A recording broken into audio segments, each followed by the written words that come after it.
Hej, då var det Per här igen från Skog och Pengar. Idag är jag ute på samma plats som jag hämtade brännveden vid den här stenmuren och vägen som ni ser. Och brännveden ligger ju lite längre upp i backen där. Och jag fick återvända hit för jag fick inte med rätt uppgifter fick jag reda på. Jag visade ju den här filmen för min pappa och han sa ju direkt att det stämde ju inte riktigt det jag berättade.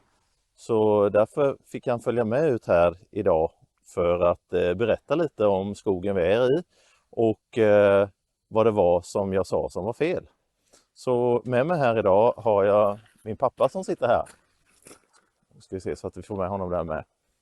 Och jag tänkte jag ska ställa lite frågor till honom och han får berätta lite om den här skogen som vi befinner oss i.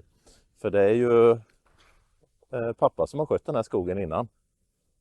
Så, då ska vi se här. Då har jag ju min pappa här som heter Bo Danielsson.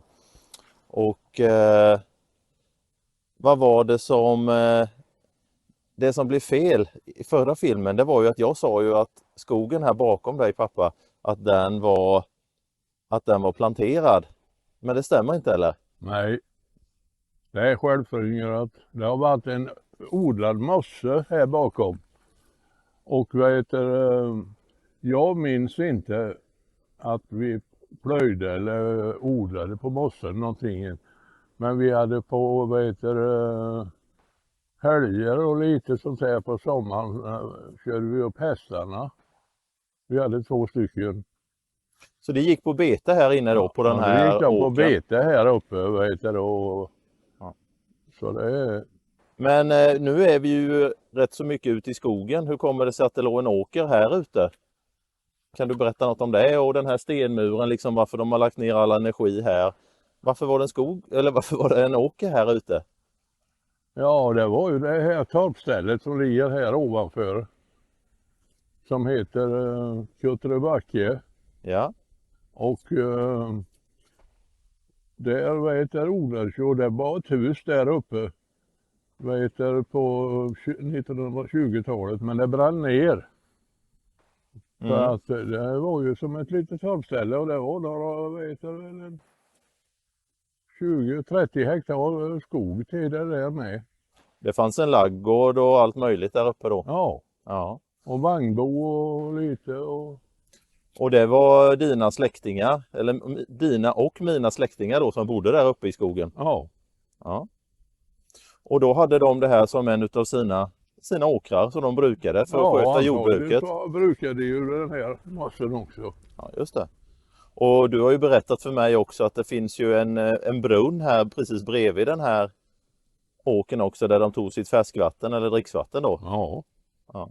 Och den brunnen finns ju kvar så vi kan titta på den sen, men brunnen syns ju fortfarande väldigt tydligt där borta. Det var ju stensatt brunn där. Ja, vi ska gå bort och kika på den sen så också. Vi tog ju vatten där ibland på när jag var ung grabb och var här ute och jobbade. Som ni drack själva? Eller som vi använde som lite dricksvatten på sommaren och sådär. Ja. Så det var fint vatten i brunnen? Ja, det var det. Ja. Jaha, men om jag kikar lite här på andra sidan då så har vi ju ett parti skog här med då. Om man tittar här uppåt, det är ju ganska mycket tall längst upp där och sen är det lite mer gran om jag tittar. En lite blandskog här i kanten, men det är ju talldominerat lite längre in. Ja. Vad kan du berätta om det här området pappa? Ja, i min ungdom så var det ju ett fullt bestånd med skog här inne.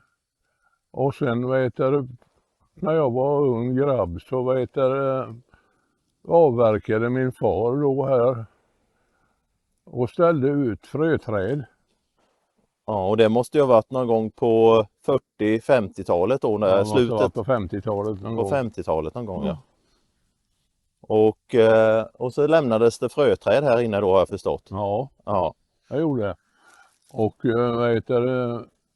sen när de hade stått några år fröträden så var det ju skogvaktaren som fanns här i Virserum då. Han hette Elmqvist och han föreslog då för att vi skulle köra med markberedare Mm. och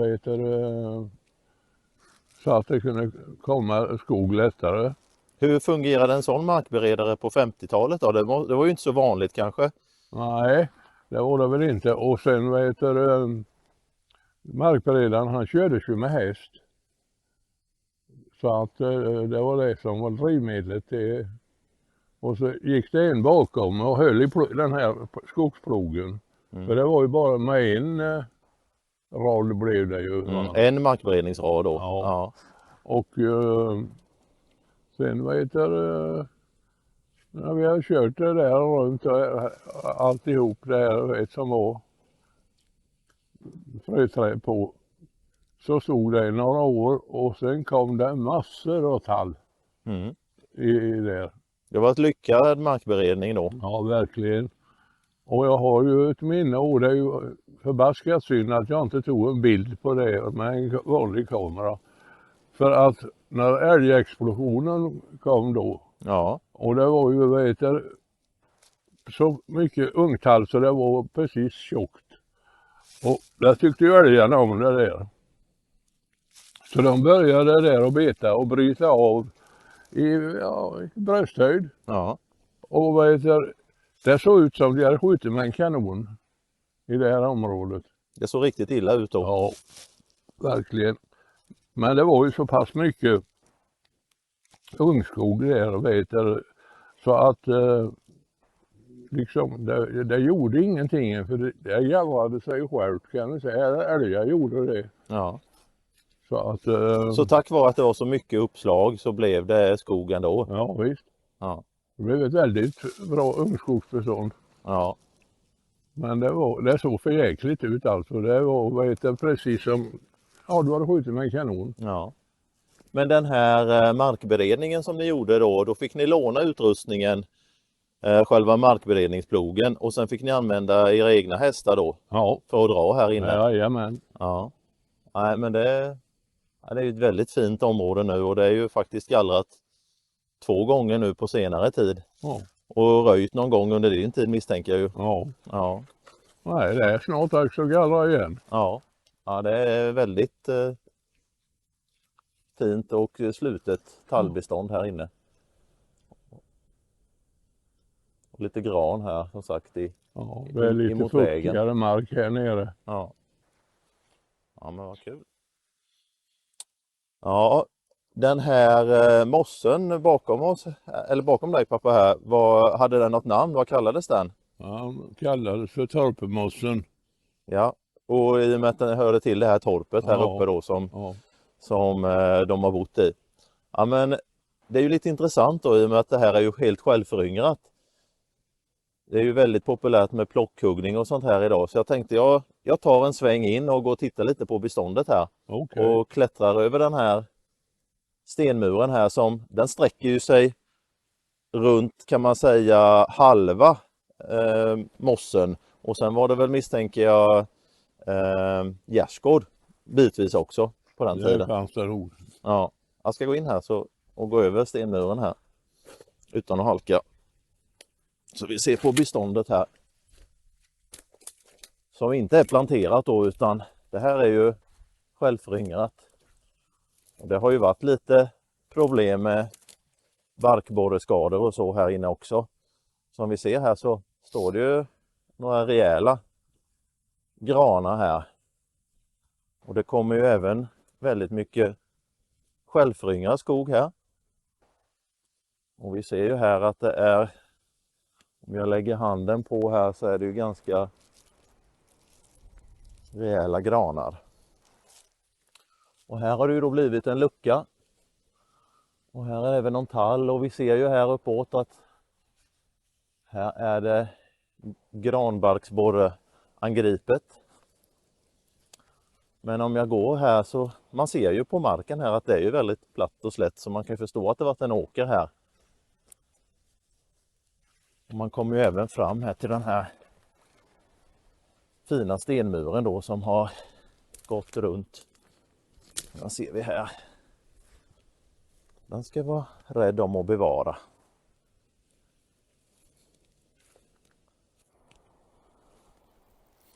Ja, här i kanten på den här stenmuren med så står det ju en riktig maffig tall som har mått bra här i backen ner från vägen. Och den är ju riktigt fin. Jag tycker om de här stora träden liksom, som är riktigt rejäla. Se om jag kan ta någon bild här också. På toppen på tallen här.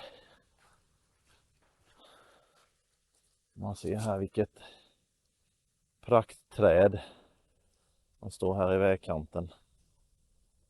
Det är roligt.